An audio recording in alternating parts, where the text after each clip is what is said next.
ताज़ा तरीन वीडियोस के लिए चैनल को सब्सक्राइब करके बेल आइकन और ऑल नोटिफिकेशन पर क्लिक करें ताकि आपको मिले हर अपडेट सबसे पहले।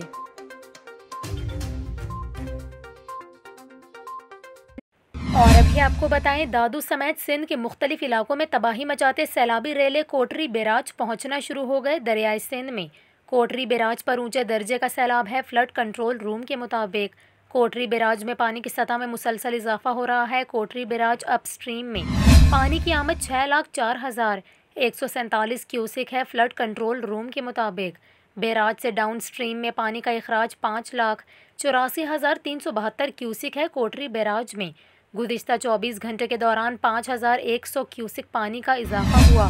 फ्लड कंट्रोल रूम का ये कहना है कि मंछर झील का पानी कोटरी बैराज पहुंचने पर पानी की सतह में इजाफा होगा। दूसरी जानिब बलूचिस्तान से आने वाले रेलों के बायस जोही और मेहड़ के रिंग बंदों पर पानी का दबाव बरकरार है। इसके अलावा बदीन की नदी में 6 रोज़ बाद दोबारा शगाफ पड़ गया। 30 से ज़ायद डूबे देहात में पानी की सतह मज़ीद बढ़ गई है।